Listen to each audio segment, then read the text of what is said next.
sometimes I'm never going to understand what it is. And I make the choice to let that go and just say, well, what would I like to do differently next time? Because we can't always understand everything. I can't unfurl every detail of why I did X, Y, Z, that I'm wasting a lot of time that could be used for living. This is Intentionally Ever After. Join intentional lifestyle coach Joe Bukartek for a series of personal conversations and coaching sessions with various people about how living with intention shows up for them.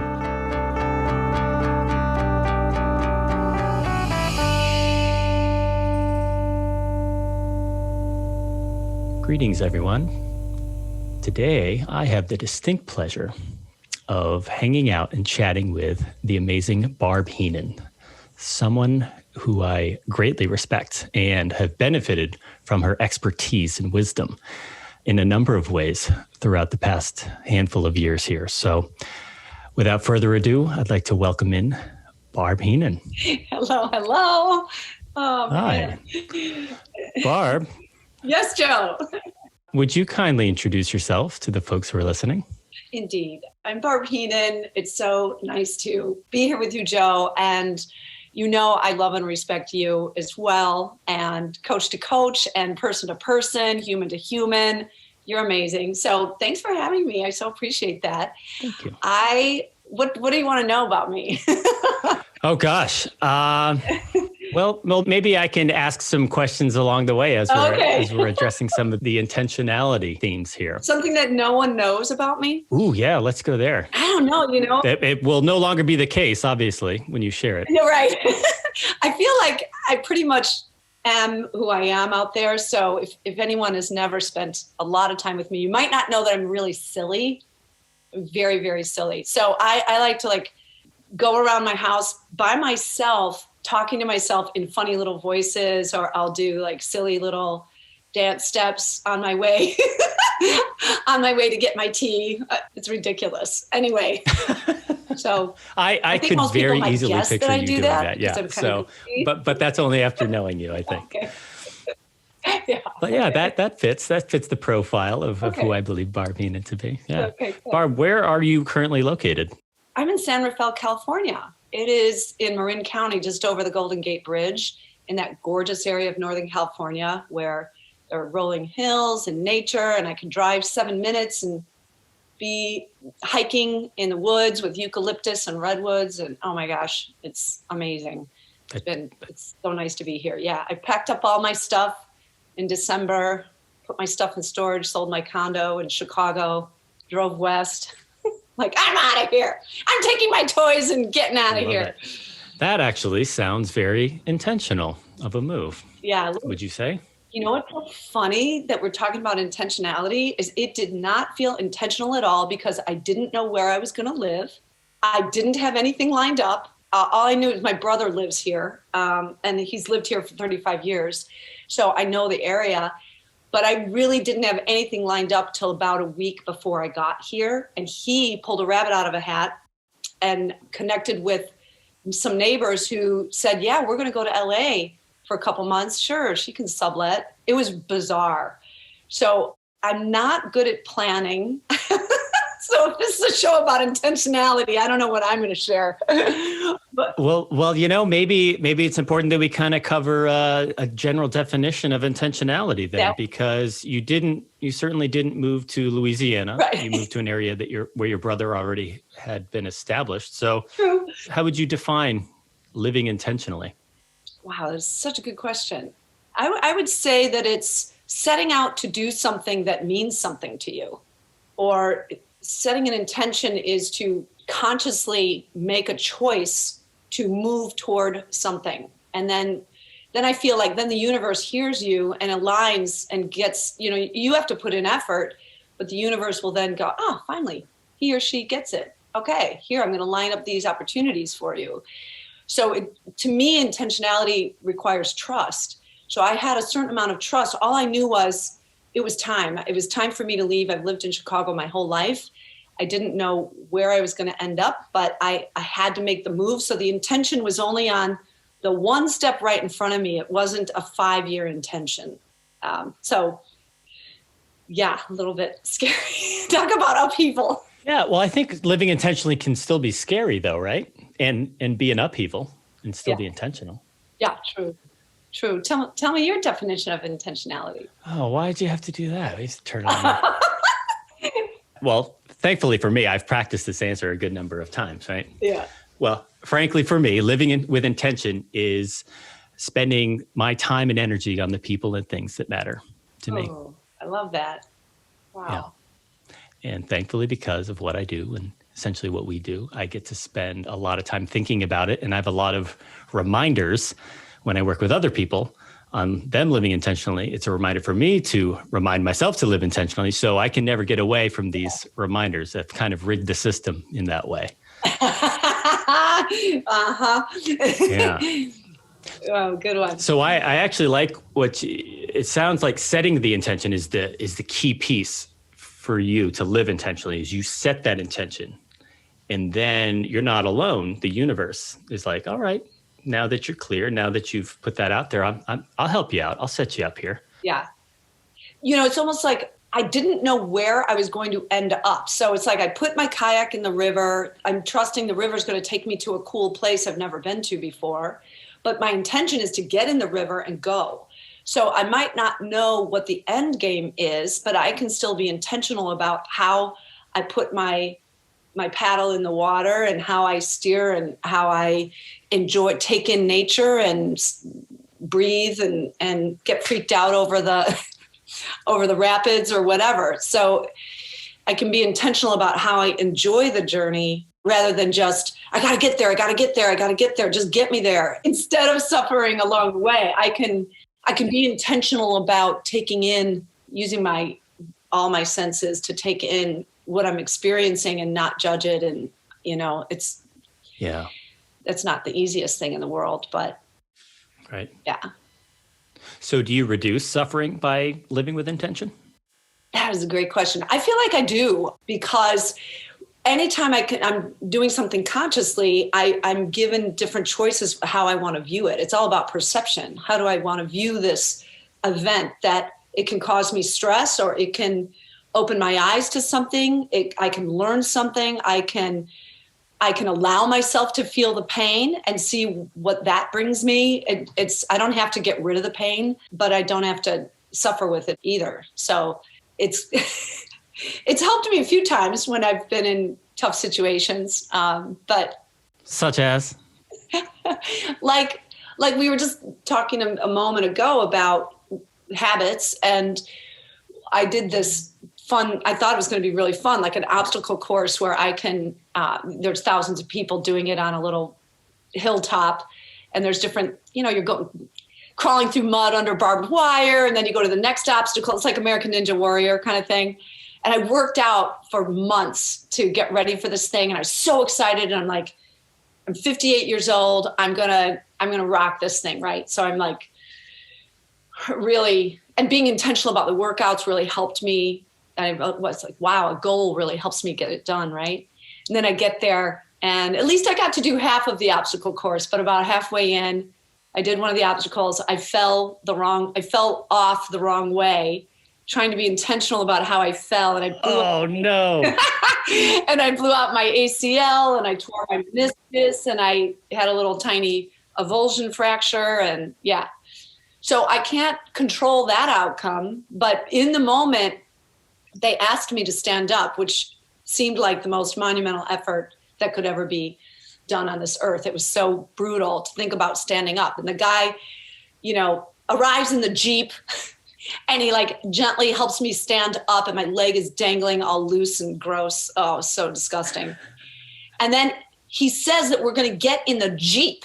There's no stretcher. There's no cool ambulance thing on the mountainside that it's summer, I get in the Jeep. What do you mean get in the Jeep? My leg is dangling. It's almost unattached at the knee. What are you talking about?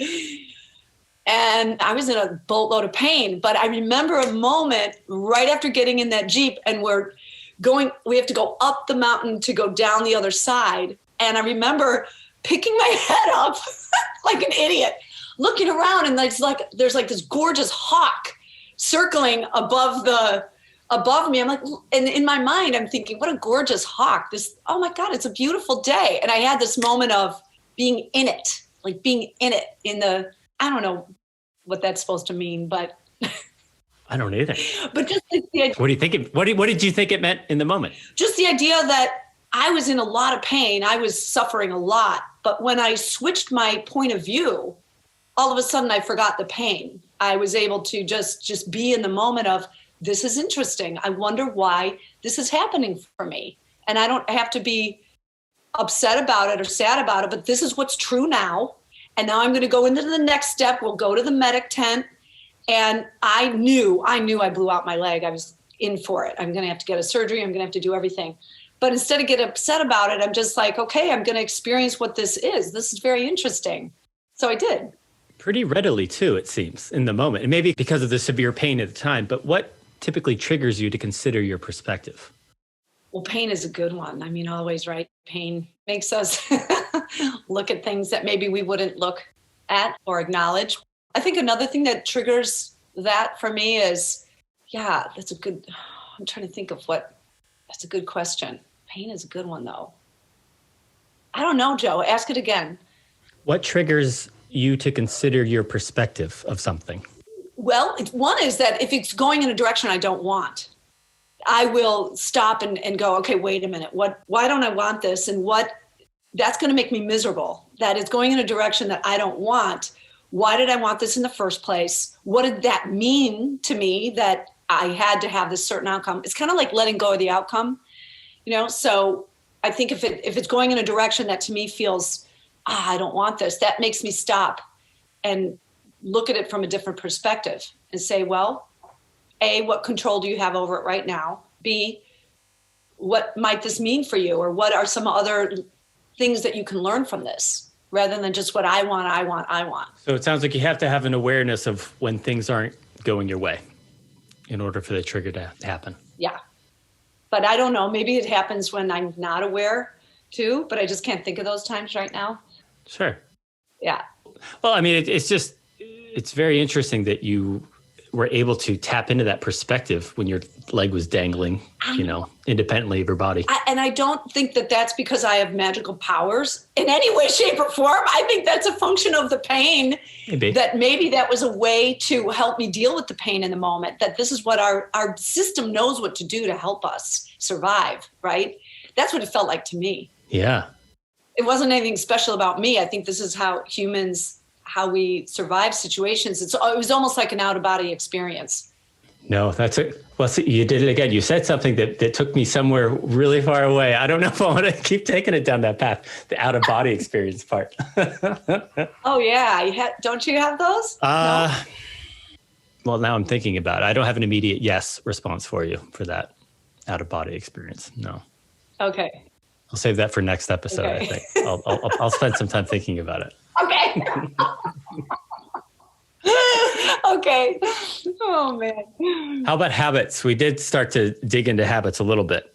And that's when we were talking before the call here about you training. Yeah. Well, what are your thoughts? What are your just general thoughts on habit formation and the effect they can have? About habits? I always associate the word habit with something that is like a bad habit. We talk a lot about bad habits and how to get away from bad habits. But I like to think of habits as good habits, which can be, to me, I tie it with the notion of ritual. So like a good habit for me is, self-care stuff. So it's like wake up in the morning. Sometimes I'm lazy. I don't feel like making a full breakfast for myself. And then I'm like, nope, that's my ritual. That's what I do. So I do it. And so if I think of it as a ritual, it doesn't feel as much like a burden or a hassle. And I know it's, or an obligation, maybe. Yes, exactly. Yeah. Like, oh no, this is what I do. This is what I do. I remember in college, I wanted to stop drinking anything with carbonation in it, like Diet Coke and all that crap. I just felt like, why am I drinking this? This stuff is crap. Like it's caramel coloring and sugar. And I didn't want to drink any of those things. I won't say the brand names, but anyway. That's right. They're not sponsors currently. So that's okay. Coke, Diet Coke, Pepsi, That- Tab, whatever, Tab. That takes me back. Oh, yeah. I just revealed my age there. Do you even know what Tab is, Joe? I'm aware. Yeah, I'm a Okay. connoisseur of history. Yeah. Okay. Oh, my God. And I just remember thinking I didn't want to do it anymore. And I was out on a lake with a friend, and it was scorching hot. And we were on a little raft, and we had a little cooler, and it had a bunch of Cokes in it. And I was just like, no, I said, I'm not doing it. I'm not doing it. And I don't want to break it. I've gone for 2 weeks. I don't want to break my habit of not drinking this. And I just had like massive willpower and discipline because I wanted to, I don't know. I feel like if you can tie a good habit with the meaning behind it. And for me, it was about health. I wanted to be healthy, and I wanted to, and I gotta say, stopping myself from drinking those things, I felt so much better. I didn't have those sugar highs and lows. I just felt like I had more energy, weirdly. And I never went back to drinking it again. To this day. 40 years later. Mm-hmm. Yeah. Okay. To this day. Well, you've answered my next question. Oh. Which is, what have you said no to that has made a significant impact in your life? Okay. So for a while there, I said no to sugar. Because I just didn't feel well. I would get headaches after eating sugar, and that was a really hard one to get. I used to love to eat coffee ice cream. It had to be coffee flavored ice cream every night. Yeah. And but I would get a headache, and I knew the headache was coming, but Sure. I didn't care in the moment. I need my coffee ice cream, whatever, at night, right? So it's going to keep me up because there's still like caffeine in it. And then I finally just hit a wall, like, nope, I'm done. I'm not doing it. And I cut myself off of all sugar for a while, including fruit, just so I could break the addiction to it. And then within 2 to 3 weeks, I stopped craving it. I've never had it again, coffee ice cream or any ice cream or any sugar like that. Now and again, Oh my gosh. yeah, now and again I'll have. I was gonna say coffee ice cream is easy enough to avoid, I think, but No. ice cream in general, that's something. Yeah, no ice cream at all. None. Well, no dairy. I don't eat dairy anymore either. I do have fun in life. I swear to God, I have fun in life. I do. But Yeah, it's creating languages for yourself and dancing in Yes. silly ways, yeah. right? But so the significant impact was that I definitely have more energy because I'm not experiencing those highs and lows. I don't get that 3 o'clock drag anymore because I'm. That is something. Would you mind repeating that? Yeah. Since I interrupted you? Oh no, I don't get that 3 o'clock drag anymore because I'm eating healthy food, breakfast, lunch, and dinner. And if I eat a snack, I'm eating a healthy snack. Like I'll eat an apple with almond butter on it or something like that. So I'm not getting. So I'm balancing. If it's something sugar like fruit, I balance it with something else like protein or whatever. Yeah. That's pretty powerful. I mean, that's an actual, real life story as opposed to, yeah, that makes sense in my head logically. I could have read that or heard that in some study that you won't experience the drag, but to actually know that that's possible from a real person, that's quite telling. I guess apparently it like modulates the glucose in your blood. So you're not going through these extreme highs and lows. And I got rid of my headaches. I got, a lot of things that were in my way. That's great. So, that's one of them. That's very significant. Is anything else? I mean, that was kind of the easy pivot there, but is there anything else you've said no to? I'll tell you what I'm struggling with. A no that I'm struggling with is I'm super hard on myself. I love to beat myself up. And I had a habit. I'm trying to change my language on it. I had a habit back before. Previously. Yep. Where I would, just literally call myself names like, you idiot. I would say that kind of stuff under my breath. And one time back a long time ago when I was working as an occupational therapist doing hand therapy. And one of my colleagues was standing next to me. I was making a splint for this patient. And I must have said something like, you idiot, Barb, or something like that. And my friend said, don't call my friend Barb an idiot. Oh. It was such wait, what? When she did it in the third person like that? I think, my friend Barb. And who would I ever call one of my friends an idiot? Never. So that was my first. So now you felt even worse for calling her friend. Yeah. Exactly. Exactly. Yeah. Good. So that was the first real awareness I had. And thank you, Sharon Roberts, for that, because you're the one that kind of woke me up to it. I've struggled with it ever since, for 30 years. And I'll go in cycles where I'll be pretty good about it, and then I'll go back into the bad habit. But if I could say no to one thing, I would say no to beating up myself. And I would invite more compassion for myself and kindness, be kind to myself. And there are times I can really do it and I can feel a difference. And there are other times when I'm, struggling or depressed that it sneaks back in. It's really kind of interesting. So borrowing from a conversation I had with Barb Heenan moments ago about what triggers that change in perspective, shy of putting yourself through pain when you're being hard on yourself, what might trigger the Sharon Roberts perspective? Yeah, oh my gosh. You're such a good coach, Joe. What a great question. It's, I feel like it's catching it. It's the awareness of it first that, there, I just did it again. Yes, I catch myself, but catch myself without judgment. So being able to, because normally I would catch myself and go, you idiot, you just called yourself idiot again, right? Yes. Do you double down? Right, double down. Exactly. So being able to catch myself without judgment and say, oh, look at you just did it again. Oh, that's interesting.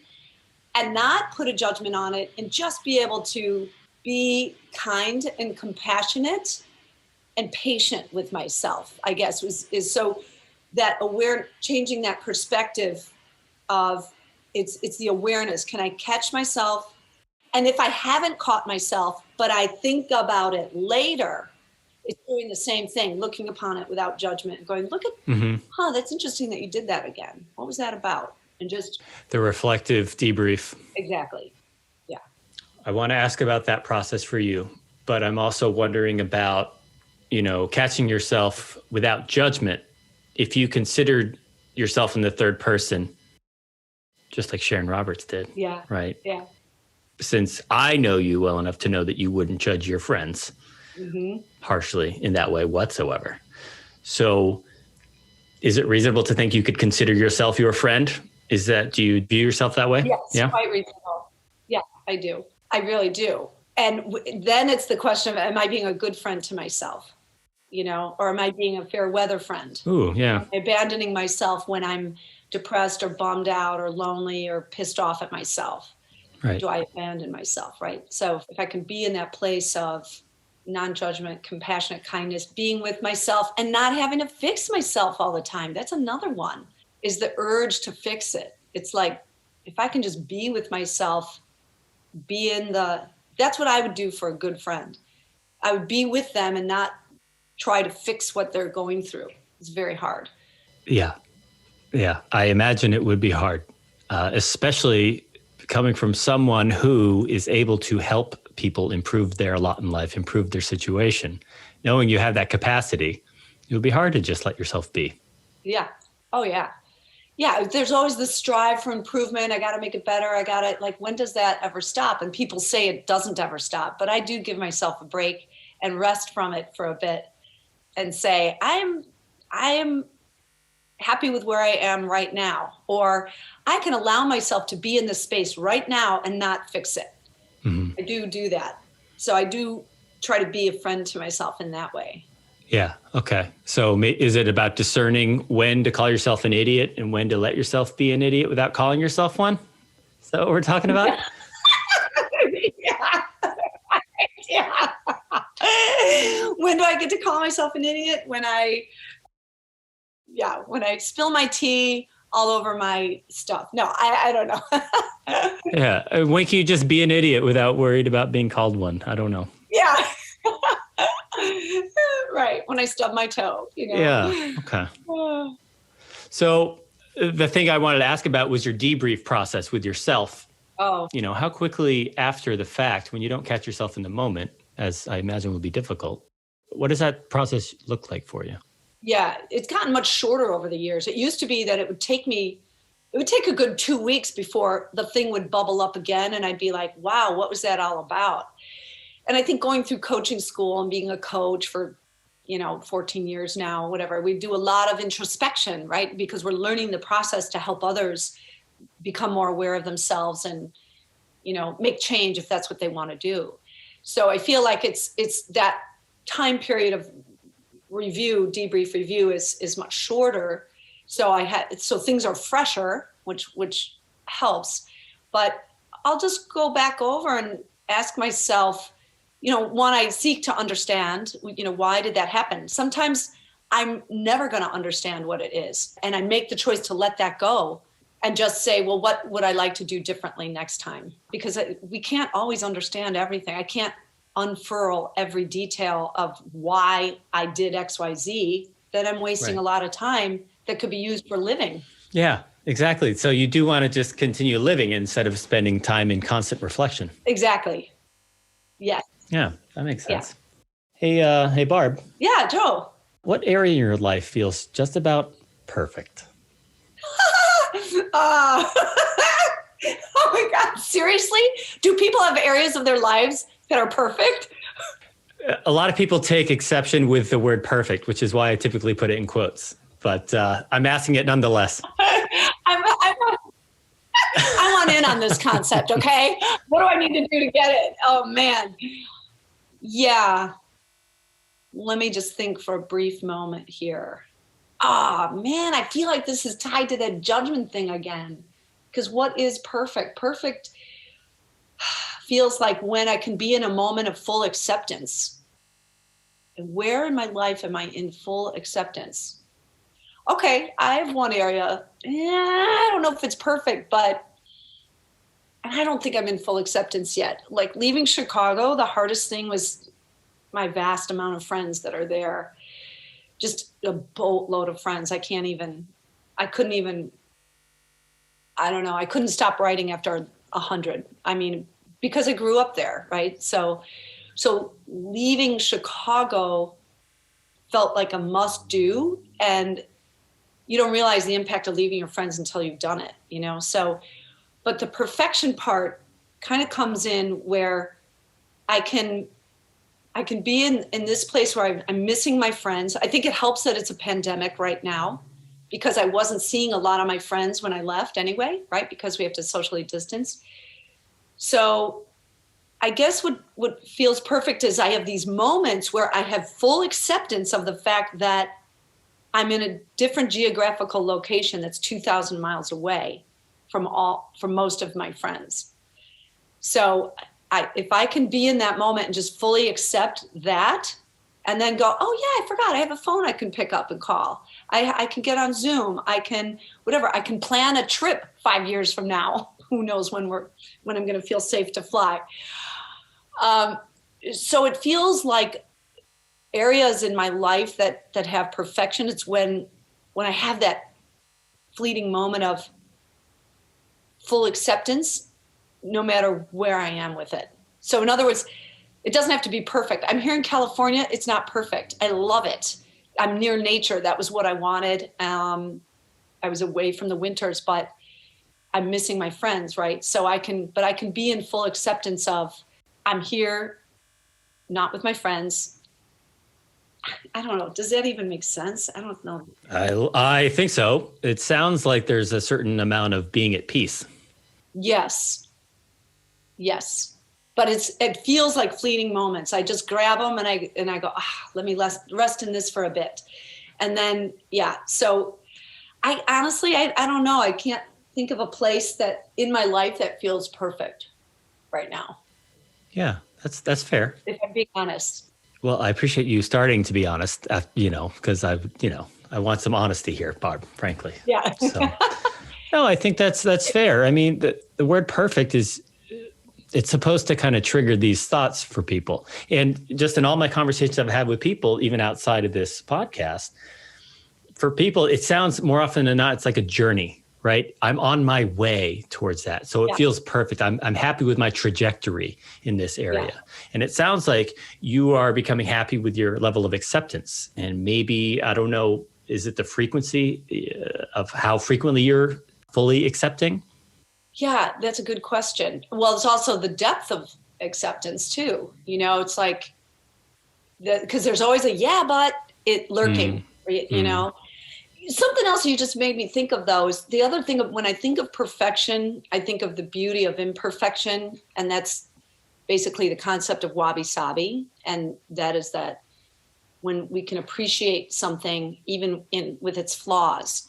And so again, the word flaw implies that there's not perfection, but we can find beauty in the imperfection. So it's the fact that something is flawed means it is perfectly itself. So like in Japanese tea ceremony, one of the things that you do is one of the ways you acknowledge your host who's doing this beautiful ceremony for you is you pick up the teacup and you admire it and you comment on the chip on the bottom of it or the patina of it where it's been, used so many times over and over again. And you make a comment about this imperfect part of this teacup that is acknowledging that we can be flawed and we can still appreciate who we are. So that helps me, if I can remember that concept, it helps me remember, it's perfectly imperfect right now. It's like an inside out. Mm-hmm. Yeah, therein lies the perfection, is the imperfection. Yeah, exactly. That's cool. So I think that's another definition for me is that perfection is when it's perfectly imperfect and I love it exactly as it is. And I love myself. You've embraced that fully. Yes. Yeah. We're going into some deep stuff here, Joe. I like it. Yeah, I love it. Of course, I want to take it so many different other paths, but no one's going to listen that long. That's not true. Yeah. I would totally listen. Barb, in addition to Sharon Roberts, who is someone you admire? Yes. And what do you admire about them? And yet you're actually allowed to use Sharon if you want to. Okay. Sharon, I love Sharon. She's, she is so grounded and so down to earth and authentic and fully in who she is. And I've learned so much from her as a friend. And when I met her, I was in my early 20s. I was maybe 22, 23. I was very, very insecure. I had very low self-esteem. I really struggled with my self-esteem. I mean, so much that we would have to go to rounds with the doctors and nurses and talk about patients on the floor, like neuro ICU or whatever. And I just remember my first 3 months at the hospital, the supervisor would come with me, my supervisor, because I was new. So she would come with me to the rounds. And then she'd always be like, Barb, you're not speaking up. You got to talk to the doctors and tell them what's going on with your patients. And she's like, I know you, you're not shy. What is it? And I couldn't put my finger on it, but I knew what it was, but I couldn't, it's not that I couldn't put my finger on it. I couldn't articulate it to her because it just sounded so ghastly. But the feeling was I didn't want to talk and subject them to having to look at me. That's how low my self-esteem was. So I wanted to just be like the unknown comic, that's back in the whatever, where, you put a bag on his head with the eyes cut out. That's what I wanted to be able to do to go to these things. So anyway, back to who do I admire? Sharon was somebody that she didn't have low self-esteem, but she also didn't have to go take out her megaphone and announce to the world how great she was. She could just be, and she still is. She is who she is, and she loves herself. And so I kind of learned how to love myself through her and this kind of perspective. So she's absolutely somebody that I admire, which has been, pretty good. But who I've been thinking about a lot lately that I admire is immigrants, people who come to this country, or maybe they go to another country, migrating, whatever, to France or to England or to America, whatever, having nothing, knowing no one, not speaking the language, and being able to come here and make something of your life. And I am just always blown away by that over and over again. And I'm meeting people who have been immigrants and had made it here, and their harrowing stories of getting here and what they've done. And so every time I feel sorry for myself, I'm here and I don't know anybody but my brother. And, it's like, stop, so I can just be grateful for what I have. And I think about people who are so courageous and can make something out of nothing and know no one and not know the language. Like, it blows me away. The more I think about it, the more so that's been on my mind a lot lately. That makes sense, especially given what you just shared about your own situation. Yeah. Yeah, I guess right? so. Mm-hmm. Yeah. Yeah. Without being hard on yourself for it, right? Right. Of course. You can appreciate it and admire it without, calling yourself an idiot. Yes. About how you are. Yeah. You know the language. I know they speak probably differently in California. Yeah. Dude. Different accent too. Yeah. Yeah. What do you imagine some people admire about you? Oh, I know, I do have an idea about what people admire about me because they say it. Hard to refute when they tell you. Yeah, the thing, right? Hard to refute. I think of it mostly in terms of work. I guess other people do too, that they admire that I can make anyone feel instantly comfortable, and I'm apparently warm and inviting. And so maybe on the work front, that happens when I'm teaching. I can just immediately, create an environment that invites engagement and learning. But just friends-wise, or walking into a party, like, how do you do that? You walk into a party and you're able to start a conversation with anybody. And I never know that I never knew that was a skill or it's just a natural, something that bubbles up that I don't think about. So for other people, maybe it's something they want to cultivate, or they don't have, maybe they don't want it and they don't have it and they don't care. But so that would be one, I think. But it's just something natural that comes up that I didn't work hard for it. I didn't go to school to learn it.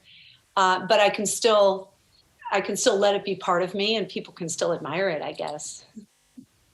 Yeah. I think you're right. I certainly think you're allowed to have people admire you for a thing that you didn't work super hard for, maybe. Yeah. And I think in our culture, in American culture, we give credence to, you earned it. Like, you got to earn it. You got to work hard to earn it. And I don't think that's always true. I feel like we can gain something just through being who we are, or letting our natural talents bubble up. We don't have to work hard for everything. I think that's a myth, and it drives people to work, 15 hours a day and drive themselves into the ground. So if we can all just get away from that, I feel like we would have a lot less misery in the world. I am with you 100%. All right. Hard work is not the only way, right, to clarity or to success, right? You don't have to bust everything that's not the only way to succeed. You were born with natural talents, natural gifts, natural attributes. Right. What if you embraced those and shared those? If other people are telling you that they benefit from or admire you for this thing that you just naturally have. Yeah. And maybe I don't think it's meant to be discarded. Yeah. Say, no, I didn't work for it, so I got to pivot and do something else. Exactly. And maybe this comes back to intentionality, Joe, where it's like, that could be a part. We can set an intention, or we can be intentional about spending time and energy. In your definition, I think you said spending time and energy with those people and things that mean a lot to you. And we can also utilize what we naturally have to be able to do that. And so that then our time and energy is not drained out of us. Yeah.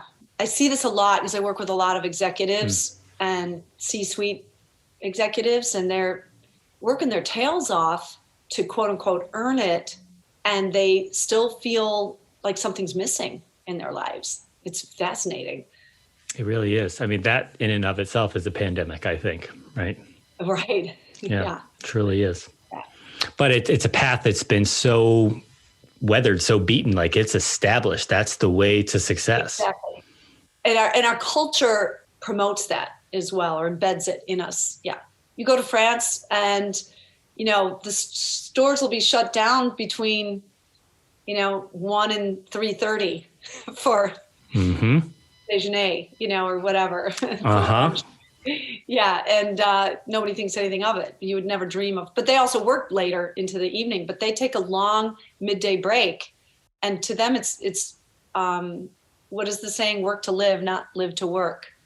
Mm-hmm. Right. Yeah. So. Precisely, they've got some things figured out over there, I think. Like cheese and bread. Like cheese and bread. Yep, and déjeuner.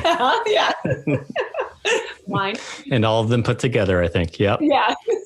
Yeah. I am a francophile, by the way. That's another thing people might not know about me. Ah, moi aussi. Oh, oui. Oh, parlez-vous français, Mm-hmm.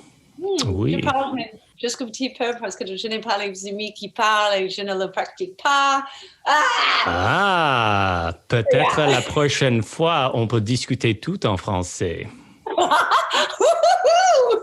Uh-huh. Well, we probably lost a bunch of people there. So let's... You got it down, right. that accent. That's right. Lots of practice. Well, Barb, this has been amazing. Just curious, what thoughts of intentionality are left in your brain that you'd like to share with us, or maybe that you'll take with you moving forward past this? Well, I'd like to ask you a question. Oh, yes. Okay. I'm ready. What's your favorite way to be intentional that we could learn from?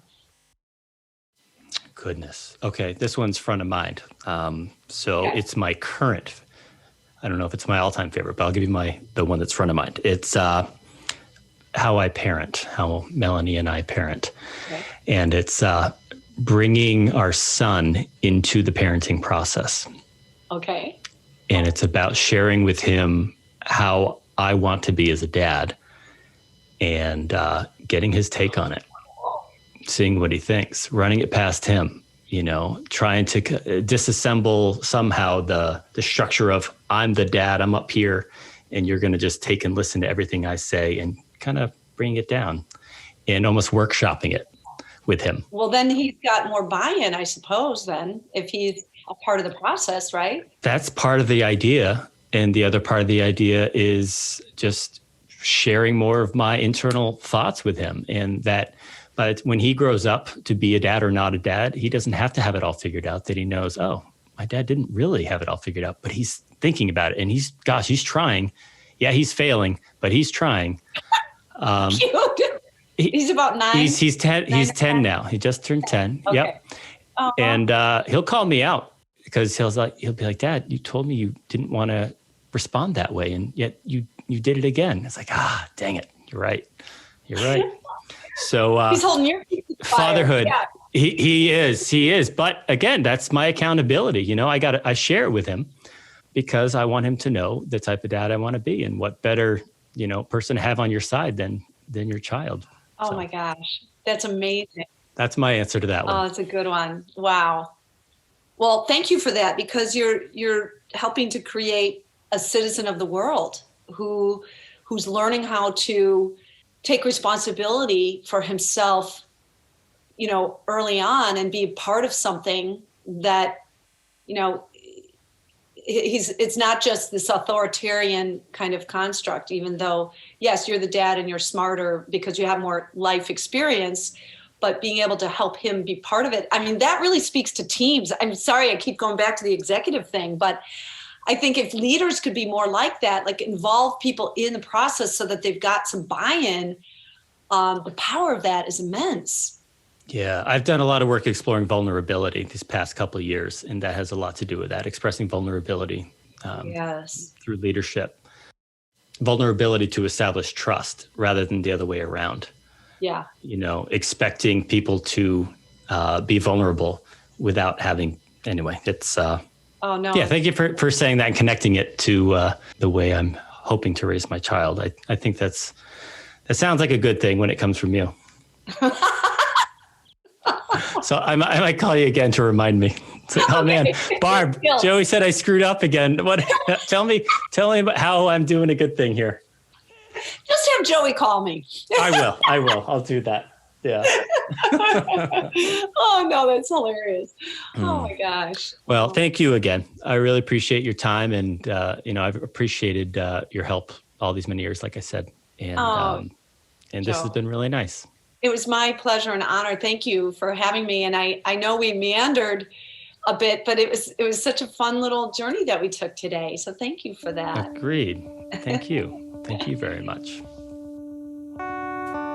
This has been Intentionally Ever After, hosted by intentional lifestyle coach Joe Bukartek. If you would like to have your own intentional conversation with Joe on or off the air, visit intentionallyeverafter.com. Thanks for listening.